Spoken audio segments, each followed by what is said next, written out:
Audio Jungle.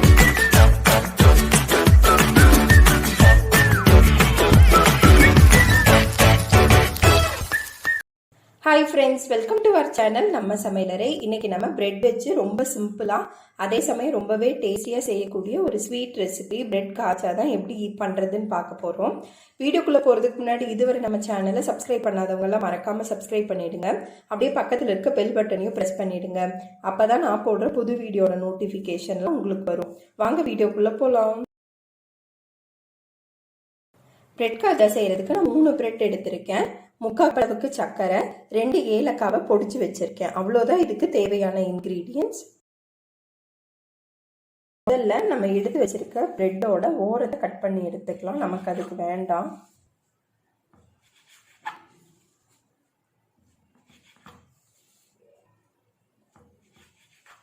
ஓரத்தை cut பண்ணிட்டு இந்த மாதிரி கிராஸாக கட் பண்ணி எடுத்துடலாம். இந்த மாதிரி 3 பிரெட்டையும் கட் பண்ணி எடுத்தாச்சு. ஸ்டவ்ல பேன் வச்சுட்டு கொஞ்சமா எண்ணெய் விட்டுருக்கேன். எண்ணெய் சூடாகட்டும். ஸ்டவ் மீடியம் ஃப்ளேம்ல வச்சுட்டு நம்ம கட் பண்ணி வச்சிருக்க பிரெட் பீசஸை இதில் சேர்த்துக்கலாம். 2 சைடும் நல்லா கோல்டன் ப்ரௌன் ஆகிற வரைக்கும் நல்லா பொரிச்சு எடுத்துக்கலாம். கருக்கிடக்கூடாது. 1 நிமிஷத்துக்குள்ளேயே கோல்டன் ப்ரௌன் ஆகிடும். பார்த்தீங்கன்னா 2 சைடுமே நல்ல ஈவனாக கோல்டன் ப்ரௌன் ஆகிடுச்சு. எண்ணெயிலிருந்து எடுத்துடலாம்.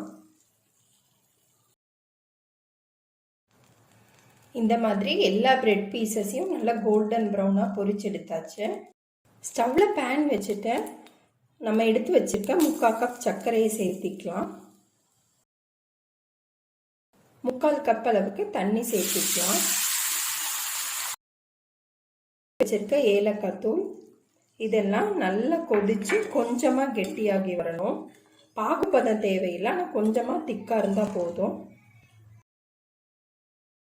5 நிமிஷம் நல்லா கொதிச்சிடுச்சு. இந்தளவு கொதிச்சா போதும், பாகுபதம் தேவையில்லை. இப்போ ஸ்டவ் ஆஃப் பண்ணிட்டு இது கொஞ்ச நேரம் நல்லா ஆற வச்சுக்கலாம். பாகு ஆறிடுச்சு. இப்போ நம்ம பொரிச்சு வச்சிருக்க பிரெட் பீசஸை இதில் சேர்த்து நல்லா பெரட்டி கொடுத்துக்கலாம். ஊற வைக்கணும்னு அவசியம் இல்லை, சும்மா பெரட்டி கொடுத்தா போதும். அவ்வளோதான். இந்த மாதிரி எல்லா பிரெட் பீசஸையும் பெரட்டி எடுத்துக்கலாம். அவ்வளோதான். ரொம்பவே சிம்பிள் அண்ட் டேஸ்டியான பிரெட் காஜா தயாராகிடுச்சு. கார்னிஷிங்காக நான் மேலே கொஞ்சம் முந்திரி வச்சு கொடுக்குறேன். நீங்களும் இந்த மாதிரி கண்டிப்பாக ட்ரை பண்ணி பாருங்கள். ட்ரை பண்ணி பார்த்துட்டு எப்படி இருக்குன்னு உங்கள் கமெண்ட்ஸ் அண்ட் ஃபீட்பேக் சொல்லுங்கள். பிடிச்சதா லைக் பண்ணுங்கள், உங்கள் ஃப்ரெண்ட்ஸ்க்கெல்லாம் ஷேர் பண்ணுங்கள். மறக்காமல் நம்ம சேனலை சப்ஸ்கிரைப் பண்ணுங்கள். தேங்க்யூ.